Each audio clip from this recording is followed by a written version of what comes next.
Hey guys, welcome to the Zapata Brand podcast. And we're going to have a guest real quick, Rick Glaser. He today tweeted out that Top Rank was going to be sold and bought by Endeavor. Endeavor owns UFC, WWE, and are a conglomerate in the entertainment business. I wanted to make sure I reached out to Rick to see what this story was, and he was kind enough to join us now. Coming up next on the Zapata Brand podcast. Rick Glaser, welcome to the Zapata Brand podcast. How are you? Good. Doing well today. Happy holidays to you Happy and, holidays uh, to and, you. all, and all your listeners and subscribers and everything. Yep, absolutely. Yes. So you said that you were going to drop a nice Christmas gift, and certainly you did not fail. Um, you reported earlier that Top Rank is in the final stages of closing out a deal with Endeavor, which would then make Endeavor, Top Rank, WWE, and UFC a conglomerate. Could you go about how you got to that point, or where not Well, not first where of all, I didn't report it because I'm not a reporter. It was more of an you announcement because I'm a long time boxing guy. I've been boxing full time as my solo and exclusive living since 1991. Mhm. January 1st coming up, it'll be 33 years full time. And I have a lot of connections in the entertainment business as far as attorneys go and stuff like that that do boxing, represent athletes, all kinds of things. I do spend a lot of time out in LA and New York City and Vegas and stuff, and got to know a lot of people over the years. And um, just like my announcement of Showtime back in December, saying they were going to go out of business and then announce it in the fourth quarter of this year, last December. And that happened. And I announced on September 22nd that they decided they're going to go out of boxing totally. They're not just going to leave the Saturday Night Cable Premium Network Showtime. They're going to get rid of the pay per view. They're going to just leave, period. And Steven Espinoza and Dan Raphael went around at the Canelo fight a couple days later and started telling everybody, yeah, Glazer knows what he's talking about. Everything's wonderful at Showtime. We're going to continue boxing in 2024. And then 2 weeks later, they announced they were going out of the boxing business. So, which, validated everything I had said about it. It's going to be the same thing here. Everybody's in denial, but they're in denial because Endeavor is a publicly traded company, and all the people involved, which would be Arum and Todd DeBuff and Dana White, they've all signed what they call NDAs, non-disclosure agreements, so they can't talk about it at all. They can't even admit there's a deal. So they're saying, oh, it's not true and blah blah blah, because they all signed these agreements. And also, Endeavor can't say anything because it's a publicly traded company. So they can't, because it would affect the stock, the value of the stock and everything else. So there's a lot of people that have a lot of vested interests here that are on the down low about it, and they're saying it's not true, but it is true. I've heard it from two different attorneys that they don't even know each other. The two attorneys, one's from New York and one's from LA. They know of each other, but they don't talk. And I verify. I started out in New York, and then it drifted out to LA yesterday the guy called me up, and obviously he's Jewish. He called me up on Christmas in between bites of Chinese food. And he called me up and he told me, because I had called him earlier, a couple of days later, earlier, and he said to me, will you check into this for me? And he said it was true. He checked into it and it was true. So that my information was spot on.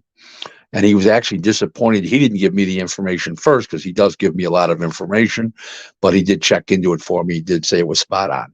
So, well, Okay. it's going to take a while for it to take effect, because they're doing in the due diligence stage right now. But these deals take typically 90 to 120 days to close a deal like this. Now, if it was General Motors or something really big, could take 6 8 months, and Federal Trade Commission, FTC permission, and all that kind of stuff. But that won't come to this. It's not at that corporation level. Okay. No, I get that. I get that. My question to you, I have two questions, but firstly, why Well, would a wait, company? you're entitled to more than two questions, so keep Okay. going. But I'm All right. just kidding. Good. Yeah. Great. No. Okay. Rick. Okay. So, firstly, why would a company like Endeavor, they look at growth, and I don't see much growth in boxing like UFC, and WWE is a worldwide. I think that's incorrect. The growth Okay, in boxing please. is worldwide, not in the United States. It's more worldwide than it's ever been. Mm-hmm. And boxing's huge in Saudi Arabia now. It's huge in England, and it's huge in Japan. It's Mm-hmm. huge in Russia. Okay. It's huge in a lot of countries. Number one. Number two is it will come back in boxing. Boxing will come back in the United States once we have a reset of the finances, where the fighters are grossly overpaid right now. The top fighters, not the journeyman. The top fighters are grossly overpaid. And then once we do a reset on that, it'll help spur the growth of boxing again, because they won't have to charge $85 for a pay-per-view. Okay, but here's my other point with that. Are you Sure. going to be able to get the best matchups in boxing? Because I think boxing can grow with the best matchups, right? But are Mm-hmm. you going to get the best matchups when you have a company like Top Rank, who normally they could do a deal with a Golden Boy, they could do a deal with PBC, they could. Mm-hmm. But if you look at the way, because Dana White would now be involved in this, and I'm about 100% certain he would be involved if that was the case. Do you Mm-hmm. think he? Okay, would Dana White ever let a UFC fighter fight a Bellator fighter? No, but it's a different business too. It's a Well, different business. The models are totally different, and the television networks aren't going to. The television networks will not tolerate that kind of thing in boxing, like they do in UFC. It's a different sport altogether. So remember something. That the UFC is what, 4 rounds, and it's over real quick. The fights are 12 rounds. You got to get the best fights and the biggest fights, because they're 12 rounds, and you have a time frame of an hour for one fight, where you mhm. only have a time frame for a very short period of time for a UFC. So if one fight's bad, it doesn't matter. In boxing, if a fight's bad, it matters a lot, because your whole show, a lot of times, is based around that main event and that co-main event. So it's a lot different in a UFC than it is boxing for that reason. Does that But make sense? it makes sense. But I still find it hard to believe that a figure like Dana White, who's been running things the way he wants to run it on his platform, would What do you, he don't listen to anybody. He's not going to listen to anybody. You think he's going to listen to well, the network? he'll listen to Ari Emanuel for starters, because that's his boss. Mm-hmm. So Arum has gone to Ari Emanuel not because of Dana White. It was because of Ari Emanuel that hey, I've got a legacy company, I've got a legacy name, the Top Rank brand and legacy company, and I want to put it in the hands of the right person, and you are that right person. So I'm sure that Aaron's going to have some people in place there to carry on that legacy as part of the deal. And I don't think that Dana's going to have all that influence that you think they are to change that part of it. Now, could they be buying other boxing businesses, other companies? Yeah, I could see them buying other companies too. And then that problem that you're talking about is solved. So, when you have a company that's a combined value between the UFC and the WWE, it's worth what, $21 billion. There's a Mm-hmm. lot of shit they can do, because they can go to a bank and just sign the name as a corporation, and they're going to get $1 billion, and for $1 billion you can buy out boxing in the Well, United States. I should say in the United States. right. What do you think the value is? Market value of Top Rank is? Well, I don't know. What I would guess between 150 and $200 million presently. I would guess. Hmm. That is that's a low number for Endeavor to. I mean, you figure what UFC sell for, 6 Well, billion, 4.3 billion, 4.3 billion, but remember, they're only paying the fighters 18% of the gross revenues. Boxing pays out, 85%. So you think that will change immediately? I think that will change. I think that will change.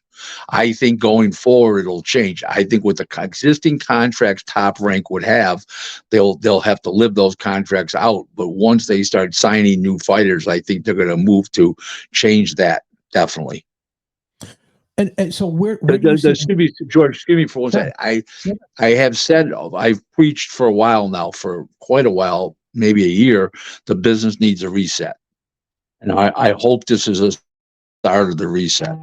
Oh, I agree. I think they are overpaid. I do. And I do think on the flip side, UFC fighters are underpaid. But that's neither here nor there, because now here's one of the points that I was making about that. WWE, UFC, they're companies that will not allow fighters and wrestlers or entertainers, however you want to call them, go to different organizations. Okay, Mhm. and that is a key for this whole Endeavor project, I think, because why would Endeavor put their money into a company that quite possibly could make another deal with another company outside of theirs, like a PBC, like a Golden Boy, like Eddie Hearn's company, the Zone? To me, that doesn't, the value isn't there. That's the only reason why I don't think. Again, you tweeted it or said that that's what we're gonna have. I'm not saying you reported. I'm just saying that you had stated that. Mhm. I Yep. don't know if the value is there. I just don't see the value for an Endeavor to come in and scoop something like that up. Well, you got to remember, you got a film library that's valued at hundreds of millions That's true. alone. That's true. That's true. I never thought of So that. That's actually a good you know idea. that's content and that's content for ESPN and whatever whatever. If they're going to start a boxing app, maybe they're going to start their own app in conjunction with ESPN, where it's the top ranked boxer like they do now, but just boxing, no basketball on it or anything like that. Mhm. So who knows what they're going to do? And When you come with guys with grandiose ideas, one guy's a TV executive in Hollywood, in LA, in Ari Emanuel. You come with an aggressive guy like Dana White. You come with all these fastest. Nick Khan, who runs WWE, was a super agent in Hollywood. You come with all these guys, and they sit down and they have a think tank. They're going to come up with some bright ideas, new ideas, and I think that's where I think they're going to take a company that's a little stagnant the last few years, and they're going to turn it into a mega power. And I think they're going to go out and buy other companies out. I can see that. mhm. Do you think Bob's just Bob Arum? I mean, I'm talking about. Do you think he's just tired at this point? He claims he's having so much fun, but Well, at the I end, believe he's having fun because that's his personality. mhm. He's a very charming guy. He admittedly smokes a lot of pot, so he's having fun. He drinks quite a bit. He has a He's a great hell of a character. guy. He kind of claims he's I have nothing negative to say about Bob. Bob's a brilliant businessman. He's the greatest promoter of all time, just on long term, 58 mhm. years. Uh, and I think it's just come the time. He's 92 years old. Right. Next December, he'll be 93. And I think if he goes and does this now, he'll go on chips because he wants to go on them, not because he has to go on them going forward. If he once it's sold, I think if he's involved at all, maybe he's not going to be at all. I don't know that. I could see him staying around for a short period of time, like a year, get them off the ground or something like that. I don't know, but I can only imagine right now. But So after, let's just say this sale does go through. There's a sale. What do you see with the Zone, Golden Boy, and PBC? Now PBC signs with Amazon, which I found is very easy to do. That's a very easy transition. What do you see in the future for them? well, they're not getting any money from Amazon. They're getting a platform and marketing, Mhm. and they're getting bringing 160 million subscribers to the table. What they think will be 160, because a lot of them are boxing fans. Obviously, some Right. woman that's a member of the local squirrel club, the local ladies squirrel club, and the Audubon Society is not watching boxing. So, it just depends. But they'll tap into a good amount of those people, and hopefully they'll buy pay-per-view. It's going to be hard, but I think that's what they're going to try to do. But I believe the ease of the ability to buy is key. I think the Zone is difficult, and so is ESPN Plus. It's difficult to buy. Amazon, you're kind of used to just press the button and go. That is the one caveat that I think benefits Amazon Prime, if they can get the product on there that's going to sell. I think the ease of the ability to buy helps. Well, of course, that's their business, and I believe that they're excellent at it. So I think that'll help, but that's not going to give a person a reason to buy a pay-per-view. No, I don't believe. It's got to be the content, and it's got to be compelling. And the pay-per-view prices are ridiculous. They're $21.95 in over there in the UK, and over here they're $85. The Zone just did that pay-per-view from Saudi Arabia on what was it, Saturday. $39.99. $39.99. That's what pay-per-view should be, and get everybody in.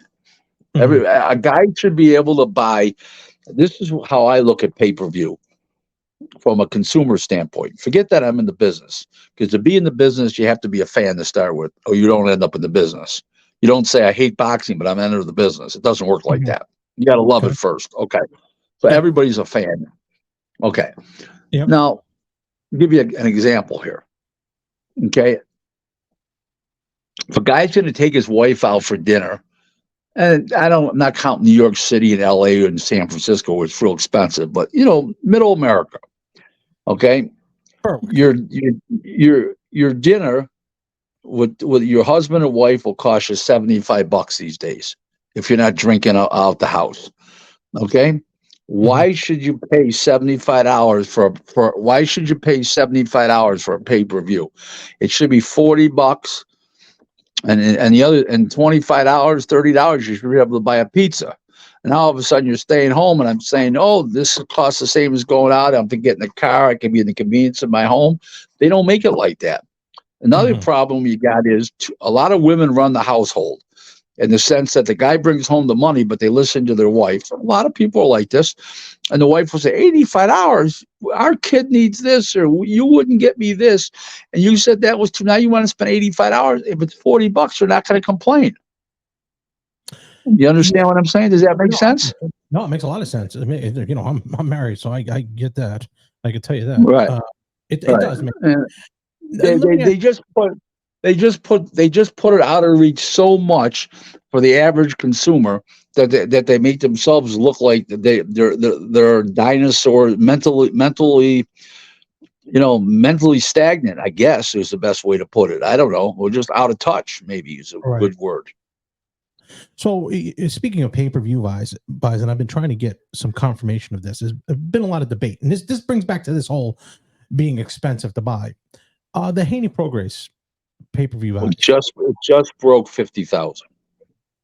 Okay, because these numbers are wildly different from what they're claiming. No. So you're saying it's 50,000. Dan Raphael reported 55,000. My number that I got was just barely over 50,000. So that's in the ballpark. Okay. Leonard Elby said 50,000, but maybe he used my number. I don't know that to be a fact. But in the meantime, you forget about all these other numbers here. They're not true.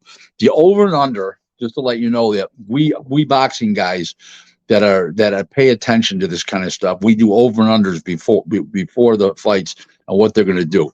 The over and under was pegged at 65,000 buys. Okay. That's from guys. That's from 5-6 guys that are in the business. Guys like myself that understand pay-per-view, have a good feel for the marketplace, and the over and under was 65. And I took the under, by the way. Yeah, I would too. I didn't think that there was up until the last press conference. It wasn't the most intriguing of a fight I'd like to see. I don't know if you're going to see the million pay-per-view eyes anymore because of the piracy. Well, with the piracy, until they find a way to stop the piracy. I think you're right. But I'm going to tell you something what's happening, and everybody's missed this. And I keep harping on this. And I do know a lot about pay per view, and I understand pay per view and the buyers. Okay. And that's why I'm preaching for a much cheaper pay per view. Um, the reason why Canelo does so many buys and Ryan Garcia did when he fought Tank wasn't because of Tank.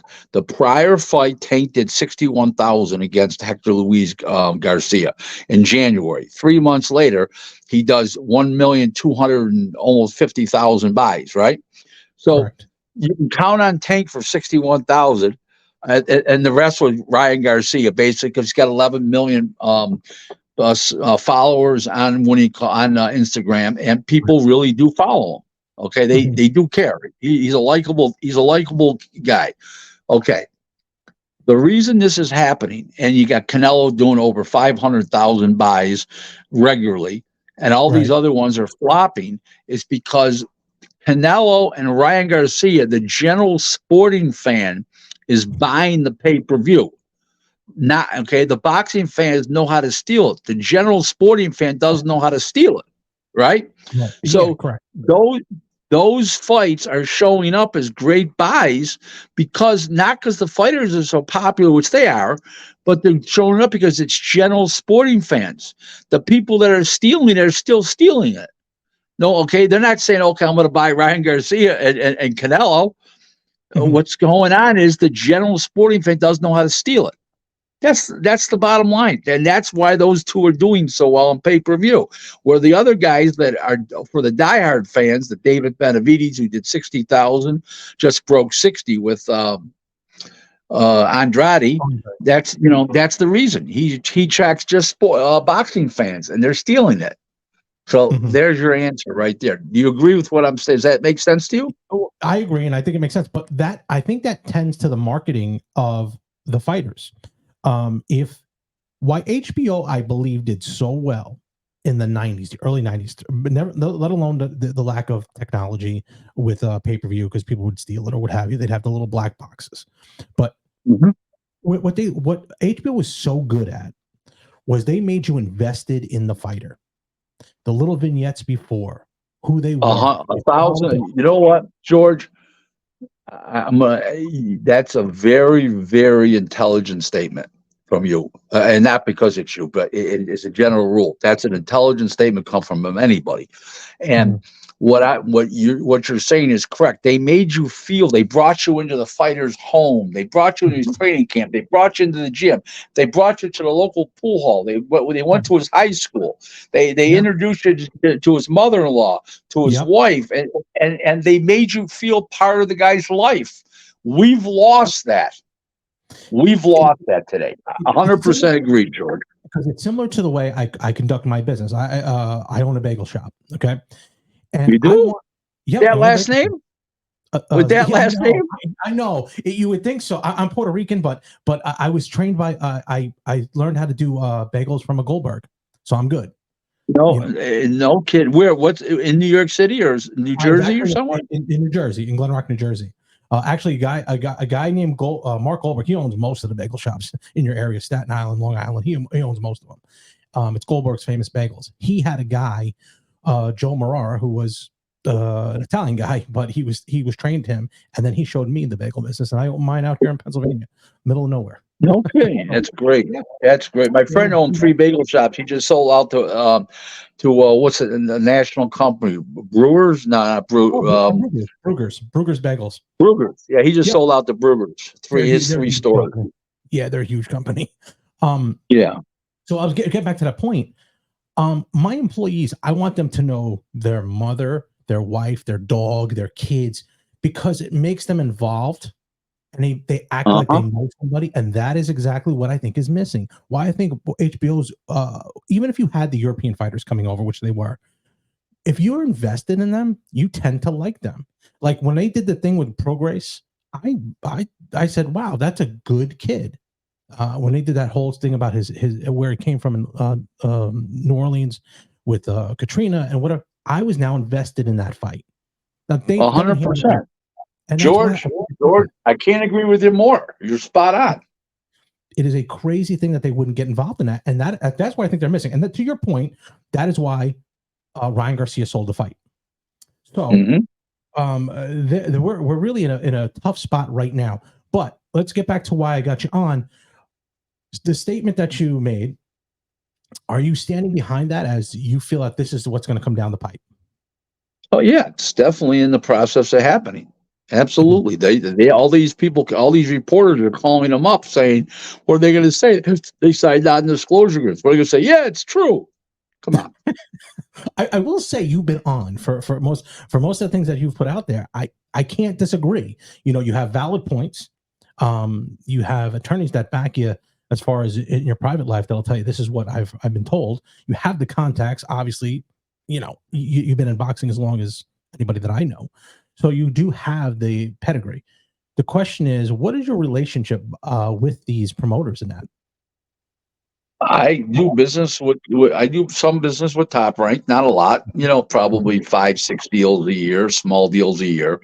I do business with 46 different clients around the world, all corporate, promoters, TV networks, app services, casinos, online casinos. And, I muster out a living every year in professional boxing for 33 years. Nobody's got a hold of benefit for me. Okay, so that was my point. I didn't know if that would kind of hinder some relationships or what have you if he came out. Okay, well that's good. But Rick, do you have social media that they can get a hold? My listeners can get a hold of you. Yeah, I'm on Twitter at Real Rick Glaser 1. I've got like 9,800 followers. I've been on for it'll be 4 years coming up January 20th, and I've got 9,800 followers, and it's a verified account. So there's a lot of fake Rick Glaser accounts out there. As my wife said, well, who wants to be Rick Glaser? I don't understand it.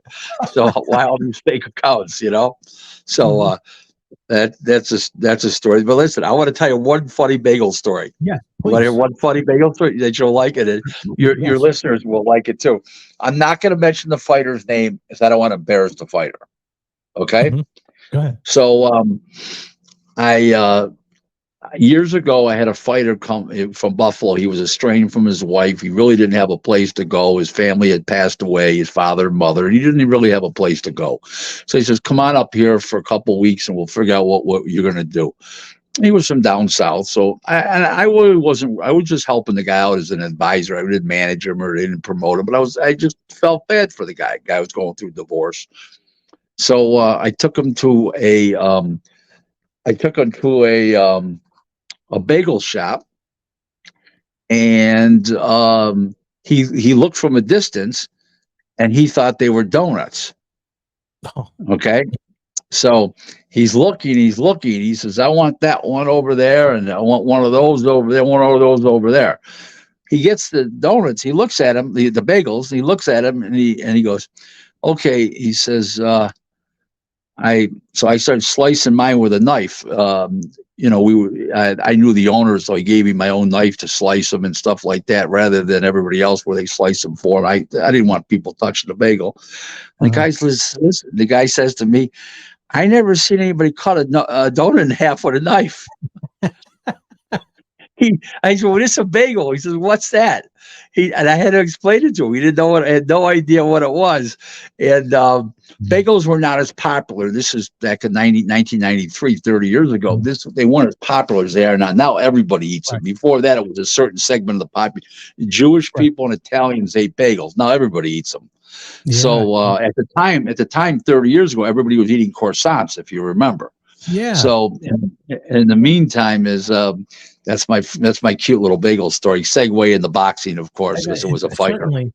Certainly, if you look at it initially, you don't know how many people come in here and say, "I'll take a dozen donuts." It happens a lot. Right. Here, believe me. Oh my God, it's amazing. But George, let's have this thing play out. It's going to take several months to do the due diligence and close on the deal and everything else. But let's think it play out. And I'd like to be on your show again if you'd like to come back and. Absolutely. As it goes on, no problem. But Rick, social media at Real Rick Glaser 1. I'm a verified account on Twitter. Well, X now. I don't know why they call it X, but God, whatever, I think he's going to try to do his own marketing with X because he's doing that space shuttle with X. It's Well, he's kind of you know what X meant years ago. You know what X meant many years ago. X-rated. X meant no, it did not. X started with people that were uneducated and they couldn't read or write, so they went to the bank to cash their check, and they used to just have them put X on there. No shit. So you didn't know that. This No. is 70 years ago, 70, 80 years ago. Yeah. They just put an X. I can't read or write. Put an X there. And Wow. okay. And if they didn't know how to do an X, because some of them were really uneducated, they used to guide their hand and everything and make an X. So that's where the original X started. Now, how he came to X, probably being worth $150 billion. That's not how he came to X, but that's what the original X meant. Wow, that is crazy. That's crazy. Two crazy stories I got from you, Rick, today. Unbelievable. Yeah, it's unbelievable. You're in the bagel business. I would have never guessed. I would have never guessed. Neither would I. I never would have guessed in a million years that I'd be doing a bagel business and be here 27 years. And I live in rural Pennsylvania. It's rural. It's kind of rural. 40 minutes from the Poconos and 2 hours and 10 minutes from Jersey. Where you ever go any of the dirt track sprint car races or anything like that at some of the speedways down there? Not really. Not. No, that's kind of not my cup of tea. I know a lot of people out of there. Jim Spencer from our area here, obviously. Yeah.